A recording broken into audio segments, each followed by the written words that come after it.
اللہ رب العزت نے قرآن مجید برہان رشید کے 30ویں پارے سورۃ الفجر اس کی ابتدا جو فرمایا والفجر ولیال عشر، اور فرمایا کہ ہمیں قسم ہے فجر کی اور 10 راتوں کی۔ یہ آیت کریمہ کا سادہ سا مفہوم ہے، لیکن آپ سمجھتے ہیں کہ جب تک آیت کا پس منظر نہ دیکھا جائے، اس کی تفسیر نہ دیکھی جائے، تو بسا اوقات بندے پر مفہوم کامل طریقے کے ساتھ واضح نہیں ہوتا۔ اللہ نے فرمایا کہ قسم ہے فجر کی اور 10 راتوں کی، اس کا کیا مطلب ہے؟ تفسیر خازن کے اندر حضرت سیدنا عبداللہ بن عباس رضی اللہ تعالی عنہ، جو کہ نبی پاک علیہ السلام کے چچا کے بیٹے ہیں، اور چھوٹی عمر میں ہی اللہ نے ان کو بہت سارا علم عطا فرمایا، بلکہ بخاری شریف میں یہ موجود ہے کہ ان کو علم کیسے ملا۔ ان کا یہ شوق رہتا تھا کہ یہ نبی پاک علیہ السلام جس برتن میں وضو کرتے تھے نا، ان کی خواہش ہوتی تھی کہ میں وہ برتن خالی نہ رہنے دوں۔ جب بھی دیکھتے کہ پانی ختم ہو گیا ہے تو نبی پاک علیہ السلام کا وہ وضو والا برتن وہ پانی سے بھر دیتے تھے۔ تو نبی پاک علیہ السلام نے ایک دن پوچھا کہ یہ میرا برتن کس نے بھرا ہے؟ تو عرض کی حضور یہ آپ کے چچا کے بیٹے عبداللہ نے بھرا ہے۔ تو آقا علیہ السلام نے دعا فرمائی، یا اللہ یہ میرا برتن پانی سے بھرتا ہے، تو اس کے سینے کو قرآن و حدیث کے علم سے بھر دے۔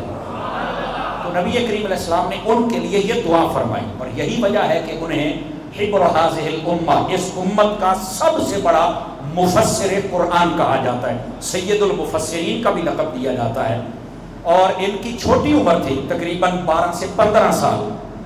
نبی پاک صلی اللہ علیہ وسلم کے پیارے غلام خلیفہ دوئم حضرت سیدنا فاروق اعظم رضی اللہ تعالی عنہ، آپ جب بھی مسند خلافت پہ بیٹھتے اور کوئی اہم مسئلہ ہوتا تو آپ جہاں پر باقی صحابہ کرام کی رائے دیکھتے، وہاں پر آپ حضرت عبداللہ بن عباس رضی اللہ تعالیٰ عنہ آپ سے پوچھا کرتے تھے کہ یہ مسئلہ کیسے ہے، اور کوشش کر کے قریب بٹھاتے تھے۔ تو لوگوں نے کہا کہ یہ تو ابھی چھوٹی عمر کا بچہ ہے، آپ اسے کیوں بٹھاتے ہیں؟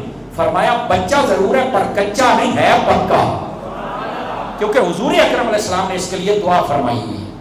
تو یہ بھی ایک اندھا۔ ویسے تو حضرت سیدنا علی المرتضیٰ شیر خدا رضی اللہ تعالیٰ عنہ آپ کو بھی فاروق اعظم پاس ہی بٹھاتے، بلکہ یہاں تک محبت کا عالم تھا، سیدنا فاروق اعظم یہ فرمایا کرتے تھے کہ میرے اوپر کبھی ایسا وقت نہ آئے، اللہ کی بارگاہ میں دعا کرتے، یا اللہ کبھی ایسا وقت نہ آئے کہ عمر کوئی فیصلہ کرے اور اس فیصلے میں علی نہ ہو، میرے اوپر کوئی ایسا وقت نہ آئے۔ مطلب حضرت علی اور مرتضیٰ سے اتنی محبت تھی، اور کہتے تھے کہ یہ میرے پاس بیٹھے رہیں تاکہ جب میں کوئی مسئلہ بتاؤں تو چونکہ یہ باب مدینۃ العلم ہے، ان کے علم کا بھی اظہار ہو جائے، اور حضرت علی المرتضیٰ رضی اللہ تعالیٰ ان کے ساتھ محبت کا بھی اظہار ہو جائے۔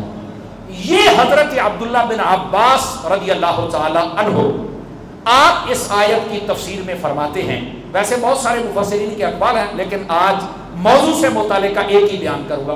آپ فرماتے ہیں کہ یہ جو اللہ نے فرمایا وہ یہ قسم ہے فجر کی، اور ساتھ فرمایا کہ ولیال عشر، اور 10 راتوں کی قسم ہے۔ اس 10 راتوں سے مراد یہ ذوالحجہ شریف کی پہلی 10 راتیں ہیں، اس کی طرف ایک اشارہ بھی ہے۔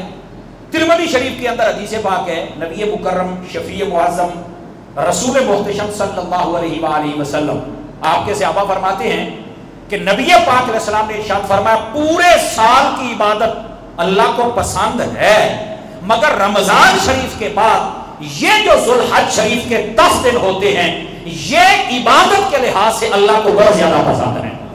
سمجھے؟ یہ اشارہ بھی ہے۔ تو یہ جو 10 دن اور 10 راتیں ہیں ان کی قسم کھائی گئی۔ اور فجر آپ کو پتا ہے کہ فجر سے مراد یا تو نماز فجر ہوتا ہے، یا پھر فجر سے مراد وہ وقت ہوتا ہے کہ جب تہجد کے بعد فجر کا ٹائم شروع ہوتا ہے۔ اور اس کی قسم اس لیے بھی کھائی کہ یہ ٹائم برکت والا ہوتا ہے، اس ٹائم کے اندر اگر